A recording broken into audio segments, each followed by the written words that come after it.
स्वामीनारायण हरे, स्वामीनारायण हरे। वचनामृत गडडा प्रथम प्रकरण का 49वां। अंतर्दृष्टि।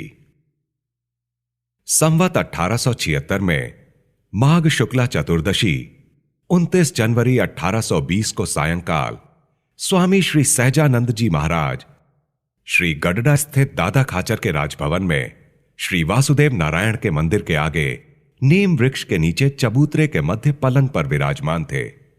उनके मुखारविंद के सामने 2 बड़े दीपक जल रहे थे। उन्होंने कंठ में पीले पुष्पों का हार पहना था, दोनों हाथों में पीले पुष्पों के गजरे धारण किए थे और श्वेत वस्त्र पहने थे। उनके मुखारविंद के समक्ष सभा में मुनि तथा स्थान स्थान के हरिभक्त बैठे हुए थे। उस समय श्रीजी महाराज बोले कि अब प्रश्नोत्तरी प्रारंभ कीजिए। तब ब्रह्मानंद स्वामी ने प्रश्न किया कि हम भगवान में जो मनोवृत्ति रखते हैं वह बहुत बलपूर्वक रखने के कारण रहती है, किंतु जगत के पदार्थों में यह स्वयमेव रहा करती है, उसका क्या कारण है? श्रीजी महाराज बोले, भगवान के भक्त की मनोवृत्ति भगवान के सिवा अन्य किसी भी स्थान पर नहीं रहती। उन्हें यही चिंता लगी रहती है कि हमें जगत के पदार्थों में वृत्ति रखना ही कठिन रहेगा।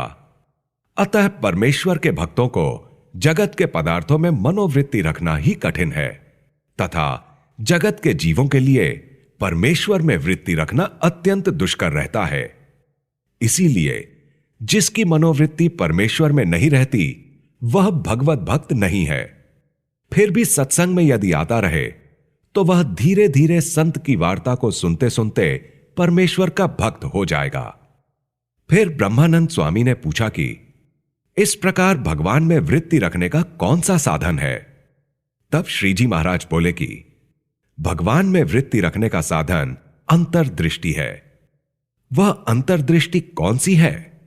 तो स्वयं को जो प्रत्यक्ष भगवान मिले हैं उनकी मूर्ति के सामने देखते रहना ही अंतर्दृष्टि है। यदि उस मूर्ति को छोड़कर षटचक्र दिखाई पड़े अथवा भगवान के गोलोक एवं वैकुंठ आदि धाम दृष्टिगोचर हो जाएं, तो भी वह अंतर्दृष्टि नहीं है। इस कारण भगवान की मूर्ति को अंतःकरण में धारण करके उसका अवलोकन करते रहने तथा बाहर भी भगवान की मूर्ति को निहारते रहने को ही अंतर्दृष्टि कहा गया है। उस मूर्ति को छोड़कर अन्य जिस जिस स्थान पर वृत्ति रहे तो उसे बाह्य दृष्टि कहा जाता है। इसके पश्चात श्रीजी महाराज परमहंसों से बोले कि अब 2-2 भक्त आमने सामने बैठकर प्रश्नोत्तर का कार्यक्रम प्रारंभ करें। इसके पश्चात परमहंसों ने बहुत देर तक परस्पर प्रश्नोत्तर का कार्यक्रम चलाया। उन्हें सुनते हुए श्रीजी महाराज उनकी बुद्धि की परीक्षा करने लगे। इति वचनामृतम।